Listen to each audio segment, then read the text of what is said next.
Well, good evening, everyone. Good It's good evening. to do Good this again. evening. It's been a long time. We used to do this all the time a few years ago.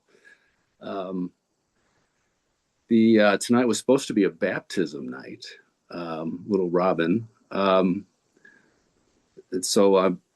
homily still works, but there was a bunch of baptism in it. But I'm going to close with some ideas on baptism to celebrate Robin a little bit tonight.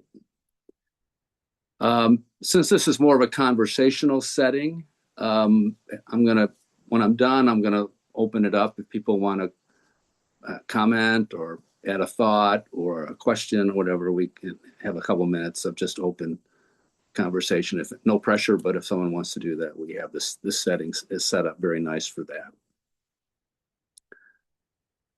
So our theme tonight is what is big and what is small. Jesus looks at these fishermen and sees something big.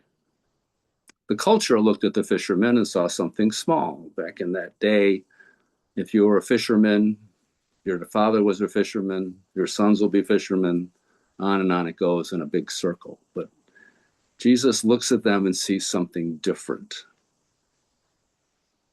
He sees this in a sense, is his whole ministry. He looks at everybody differently. It's as if he sees a fundamental hardware in the human person that no one has seen before or talked about before. He sees the likeness of his father in these people. He sees a depth, a spiritual life that allows him to say, I can make you into something. Here he says, I'll make you into fishers of people, but it could be anything. He says, I can make you into something that blows the ceiling off your imagination, that's big, that's whatever. Um, let's do that. A whole different way of thinking. He can make us all into something beautiful for God.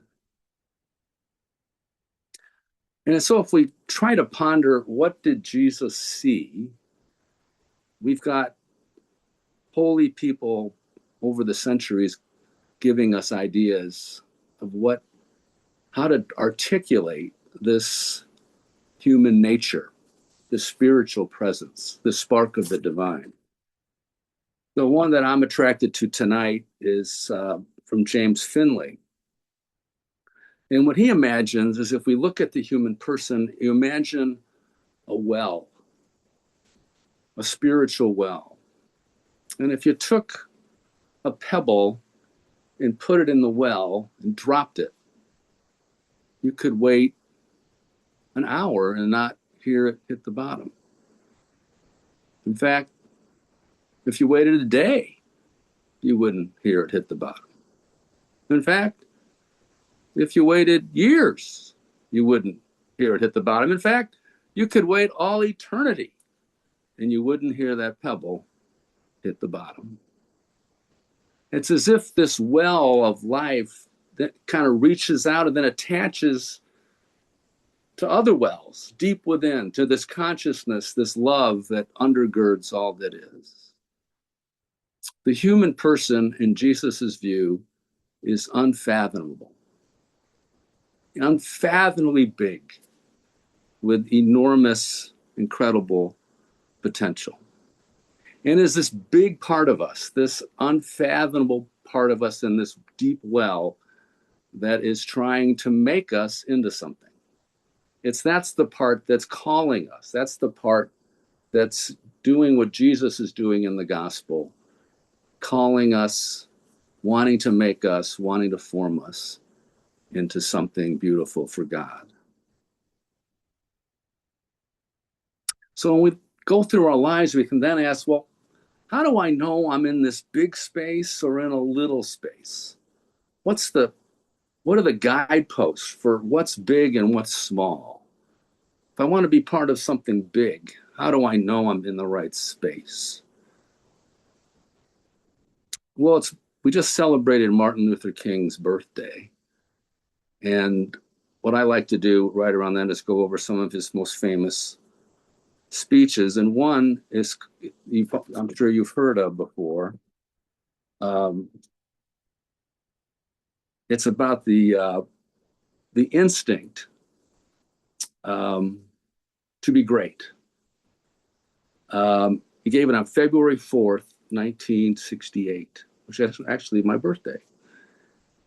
And it's all about this instinct we have to be great. And he says the problem is that that instinct takes us in a direction that we shouldn't go. He says Jesus was never great in the way the world sees. He didn't have a bunch of kids. He didn't rule anything. He didn't really accomplish anything. Yet he became the greatest person who ever lived.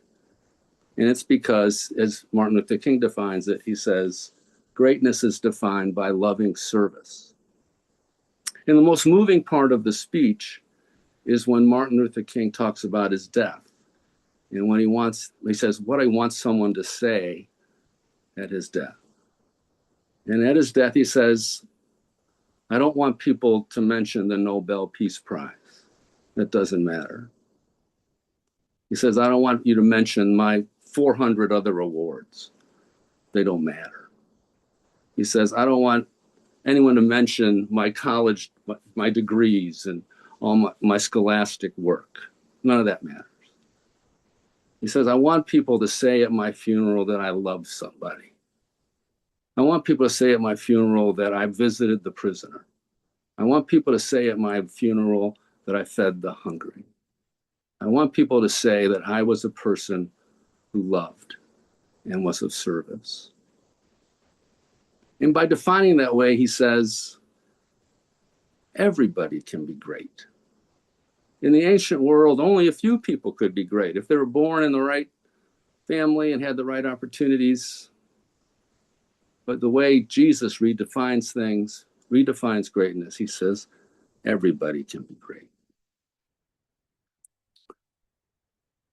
Now, I don't know for you, but for me, that pings maybe one of the most well-known scriptures that we talk about.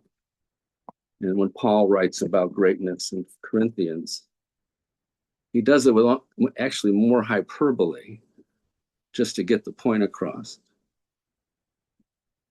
He says, if you have all knowledge, but without love, without loving service, you have nothing.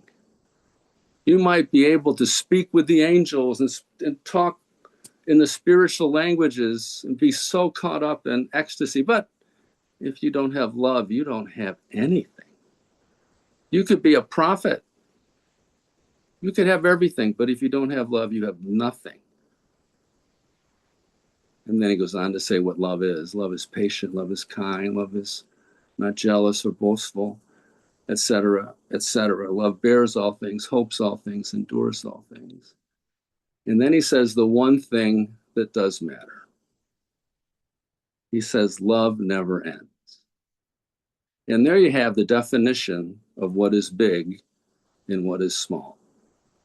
For Paul, the only thing that never ends, the only thing we can do today that's actually eternal, that actually will never end, that will live forever, is love.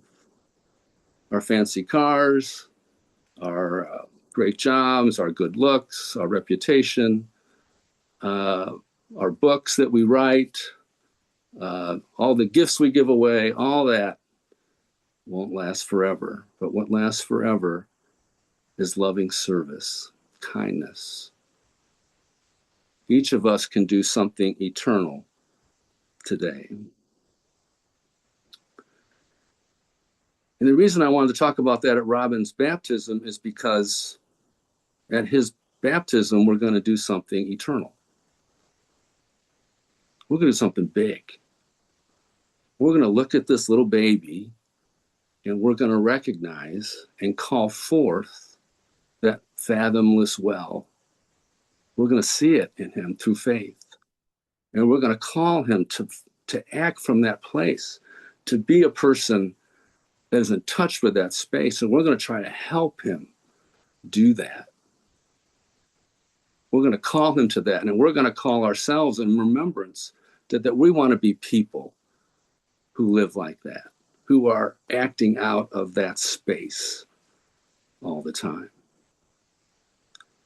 And what's absolutely incredible and mind-numbing and exciting to be alive and in faith with you all is that by loving him, recognizing him, we're doing something that moment that will never end. Somehow, some mysterious way, that moment will never die. It'll be out there in the cloud. I don't know where it's going to go. I don't know how it works. I don't know if it's a drop in the river of life. I don't know what happens. But our faith tells us that moment will never die. Isn't that amazing? That moment together, loving that beautiful child, is exactly what Paul was saying when he said love never ends. So what is big and what is small? That's what tonight is about. And what tonight is about is just remembering once again. We all know it. We've heard it before. But it's love that never ends. Amen.